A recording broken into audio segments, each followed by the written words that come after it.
the artist. At least the local tattoo shops are going to get some money. But from the lowest of the socio-economic ladder to the top, we all have a phone. We all have Facebook. It's all over every social media you care to see. Everyone saying, hey, chill, pull your head in, it's fine. And you can't tell me that every one of those people panic buying hasn't seen at least one or two posts, even like replays of the news where Scott Morrison's going, hey, we got plenty of gear, just chill out.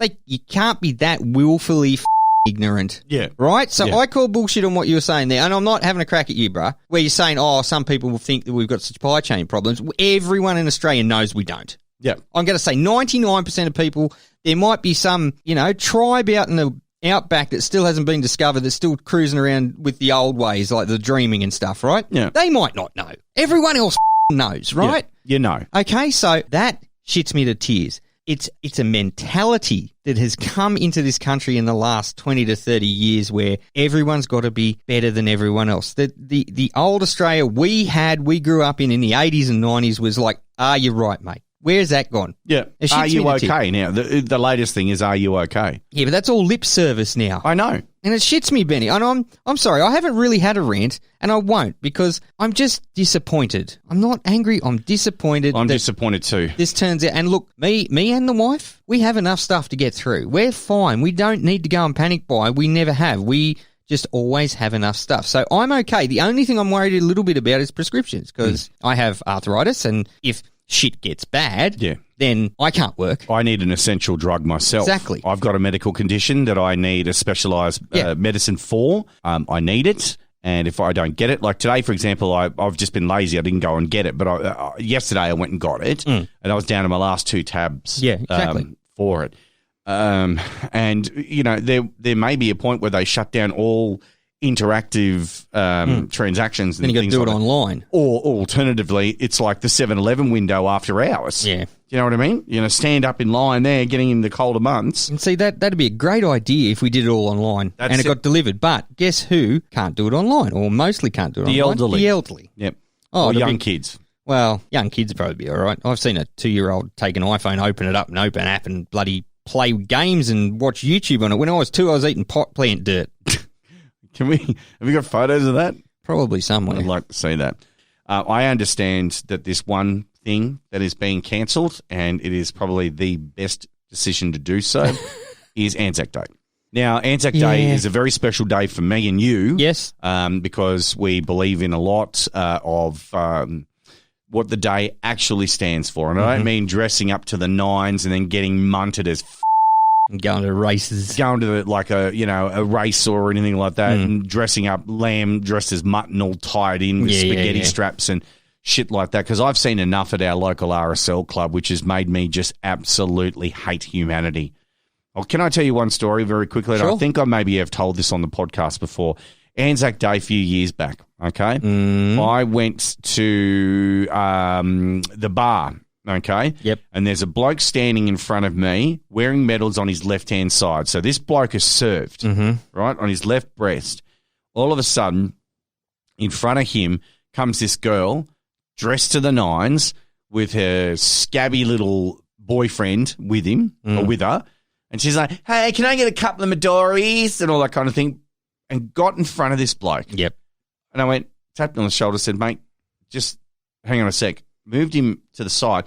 I tapped her on the shoulder and I said, excuse me, this gentleman was next. Not only was this gentleman next, this gentleman has served in the theatre of war for this country. Yep. You do not push in front of this person, okay? So what you're going to do is you're either going to ask him what he would like to drink and pay for it, or you and your scabby boyfriend can back to the end of the line. And I remember that. The male grabbed her, told the bar staff, don't worry about it, and walked to the end of the line. Good.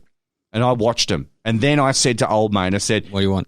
What can I get you? Yep. I said that to him. You know why? I'm not trying to make myself out as a big man or anything like that, but just the general disrespect that this one particular person had for the day. All she wanted to do was just get munted and go to the races. Just get munted and go to the races. There was no respect there. And that boils my blood. That really boils my blood. And I thought, no, I'm going to step in there. So I'm asking all Burble listeners, if you can hear my voice or Az's voice, I want you to stand up for what's right and just in terms of the supermarket, because I'm telling you right now, this shit has got to stop, okay? No hair pulling or fighting and stuff like that. You've got to just wake up to yourself. I know last week on the podcast we had audio of that fight that was in Woolworths and the manager got involved. Yeah. That we were playing. That was the beginning. That's just the beginning. That was like Sarah Connor's dream in Terminator 2. Yeah. Yeah, it wasn't even Judgment Day. No. It was well before. You've got to just wake up to yourself, people, and step in where it does. Look out for your neighbours, particularly elderly people. At this stage, there is no need for panic. There is actually a need to unite as a decent and proper society, okay? Exactly. I'm serious about this because it's getting out of hand. Next, there's going to be fights at the petrol station. You know what I mean? Yep. There'll be fights for things. However, though, you want to go to a utopia, just bring up my last point here, okay? You want to go to a utopia where people are happy and civil? Go to your local bottle shop. I'm serious.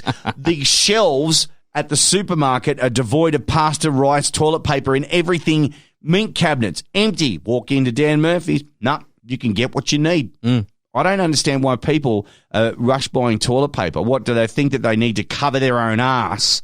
Pardon the pun. And I said it last week. Instead of getting off their face. I said it last week. The virus doesn't even give you the shits. It's a respiratory condition, not a bloody gastrointestinal condition. You know, Stephen Colbert did his show from his bathtub dressed in a suit the other night because he's got no audience, and so he's self-excluded, self-isolated, and he's at home. And basically saying, you know what Americans are doing rather than stocking up on things? They're buying guns. You can't shoot a virus. So They'll try. Guess what? Try. Guess what? They're now going to start shooting each other for survival. This has got to stop. I'm so glad that John Howard did the gun thing back when Port Arthur happened. I'm so glad that it happened. People think that we're idiots. Americans think that Australians are idiots for because we can't defend ourselves. Because we can't defend ourselves. You know what? You don't need to shoot your neighbour over bog roll. It's stupid. It's going to happen. You know what? If it does, then this. I'm moving to Canada. At least you can smoke weed while the world burns. No. Well, if I can get into Canada, because Canada is... I think they've closed their borders by now. They have. Everyone has. Everyone's closed their borders. Tasmania's closed their borders. Yeah, even to mainlanders. Yep. Yeah, how about that? But admittedly, Tasmania's been wanting to do that for about 200 years. Probably. So will you see as Tasmania as the last viable society on Earth? Maybe there or New Zealand. See, Jacinda seems to have a head screwed on. Does she really, though? I think she does. Does she really? I think New Zealand's looking better and better every day. The battle. This is going to be good. With Benny and Az. Okay, that discussion needed to happen, and we just needed to get that off our chest. So I do apologise if we brought the mood, the usual mirth of the burble down. However, though, we're introducing a brand new segment on this episode. A brand new segment. Ooh, new segment. This is a brand new segment. Now, about umpteen years ago, we did a live to internet radio show. Yes, we did. Where basically the premise was, let's just get all liquored up to the point where we're like, and then go. We're on the air. Yep. Played music, all that kind of stuff. Had really strange theme nights. Yeah. There was one particular night where we had a girl come on and it was white supremacist night. That should probably stay in the past. It is in the past. I'm just saying that. However, though, we did 90s rap, 90s rap night. An election special. We did an election special. We did a special on Obama getting elected. See, this is how long ago it was. Yeah, we did a soccer mum special. We did do the that was the classic rant. That was the classic rant that we did there. But in between, though, on there, we actually had some great content. Well, yeah, you were doing your production thing and you were like, I got this idea. I'm just going to lay it down. Yeah. And some of the more broadcastable stuff that you actually came up with was pretty good. So, what have you brought to the table? Well, we're going to flash back tonight to an episode that occurred in early 2009. In fact, I think it was the first week of 2009, where we decided to explore stuff that's sold on the telly, which is, that's all you see on the weekends. That's all you see on the major networks. They're selling something. That's how they got to earn their ad revenue, right? Whether it's the new extender ladder or something like that, right? The slap chop. the slap chop, or you can just watch Rage. It's up to you, okay? However, though, there was this product that we saw on the TV, which we needed to inquire about because it was quite interesting. It was the 9-minute meat marinator, and this is what happened. Listen to this shit. Introducing the revolutionary 9-Minute Marinator, the world's first compact vacuum marinator from Thane Housewares that turns overnight marinating into just 9 minutes. Now speed marinate to create juicy, tender meat dishes. Turn vegetables from bland to grand. Transform boring, low-calorie salads into a dieter's delight, or add irresistible taste to a plain dessert.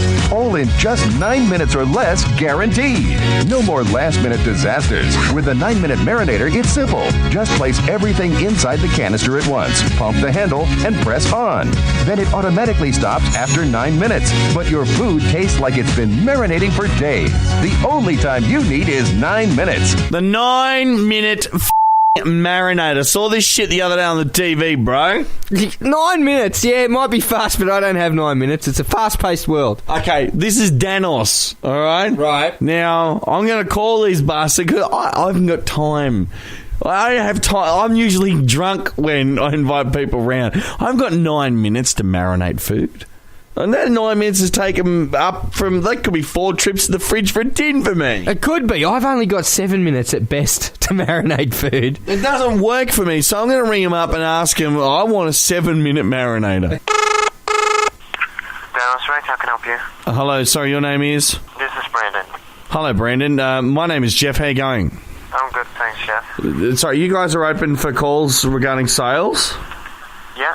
Okay. I just wanted to give you guys a call real quickly in regards to... I've got a message here from my wife. Sorry, I work really late day shift, so... Is that all right? Yeah, what product is it? The 9-minute marinator. Yeah? I think she saw that on the website. You guys are doing that, are you? Yeah, that's right. Just got a couple of quick questions about the actual product itself. You guys have got it in stock, number one? Yeah. Oh, cool. All right, no worries. How well does it actually work? Yeah, it works really well. Mm-hmm. Have you actually tried it yourself, or...? Oh, we get to try the product before we start working here. Sorry? We get to try the product when we start working here. Right, okay. And I was just watching a little bit of it online there. It looks kind of good. But realistically, I mean, does it actually have to take 9 minutes, or can it take less time? It depends on how much you put in there. I guess you could take it out earlier if you wanted to. The canister seems quite large. Yeah. How much can you actually pop in it? It's a 4-litre canister. 4 litres? Yeah. So how many T-bones do you reckon you might be able to shove in there? Depending on the size, I'd probably say 3. Only 3? Well, it just depends on how, like, gram-wise it wouldn't be, you'd be able to fit in more, but just the size of it itself, like diameter-wise. Could you fit, say, a chook in it? If it was a small to medium-sized one, yes. Oh, okay. All right, no worries. Let's talk price for it. What's it actually worth, mate? Beg your pardon? What's the actual unit worth? Currently the price at the moment is $79.95 and $19.95 postage and handling. Oh, okay, no worries. I see that there was another product similar to this one on another website that reckons it can do it in 7 minutes. Can you actually program the time to actually do it in 7 minutes or less? No, not that I know of. You basically just switch it on for 9 minutes. Oh, so I can't really compare with another product because I wouldn't know. Right, okay. But let's just say, though, that I've got, 7 minutes to cook something quickly. Will it actually do 7 minutes? 7 minutes probably wouldn't make that much of a difference compared to 9, I'd say. So can you actually stop the actual product? Say, well, marinating, I only want 3.5 or 6 or whatever. Yeah, you can press the stop button. Okay. Is it child safe? Beg your pardon? Is it child safe? I've got a couple of kids. Look, they're in bed now, but they're pretty severe ADHD, and all these products that we buy, they pretty much break them. Within a month that we get them. How strong and reliable is the actual product itself? It's quite strong, but I'm not so sure if your kids are actually tampering with it. That's another story.